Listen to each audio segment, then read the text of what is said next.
ಸ್ವಾಭಾವಿಕ ಸಸ್ಯವರ್ಗ. ಅಮೆಜಾನ್ ಬಯಲಿನ ಸಮಭಾಜಕ ವೃತ್ತ ಪ್ರದೇಶವು ವಿಶ್ವದ ಅತಿ ದೊಡ್ಡ ಮಳೆ ಅರಣ್ಯವಾಗಿದ್ದು ಸ್ಥಳೀಯವಾಗಿ ಸೆಲ್ವಾಸ್ ಎಂದು ಕರೆಯಲಾಗಿದೆ. ಗಟ್ಟಿ ಮರದ ನಿತ್ಯ ಹರಿದ್ವರ್ಣ ಕಾಡುಗಳು ಸಾಂದ್ರವಾದ ಚಪ್ಪರದಾಕಾರದ ಮರಗಳಿಂದ ಕೂಡಿರುವುದನ್ನು ಇಲ್ಲಿ ಕಾಣಬಹುದು.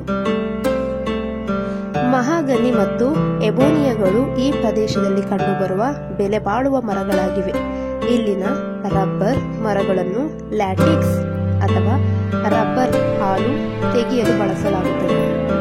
ಸಮಭಾಜಕ ವೃತ್ತ ಅರಣ್ಯಗಳ ಎರಡೂ ಪಾರ್ಶ್ವಭಾಗಗಳಲ್ಲಿ ಹುಲ್ಲುಗಾವಲುಗಳಿವೆ. ಇವುಗಳನ್ನು ಒರಿನೊಕೊ ನದಿ ಬಯಲಿನಲ್ಲಿ ಲಾನೋಸ್ ಎಂದು ಕರೆದರೆ, ಬ್ರೆಜಿಲಿನ ಉನ್ನತ ಭಾಗಗಳಲ್ಲಿ ಕಾಂಪಸ್ ಎಂದು ಕರೆಯಲಾಗುತ್ತದೆ. ಬ್ರೆಜಿಲ್ನ ಆಗ್ನೇಯ ಕರಾವಳಿಯು ಉಷ್ಣವಲಯದ ಎಲೆಯುದಿರುವ ಕಾಡುಗಳಿಂದ ಕೂಡಿದೆ. Thank you for watching.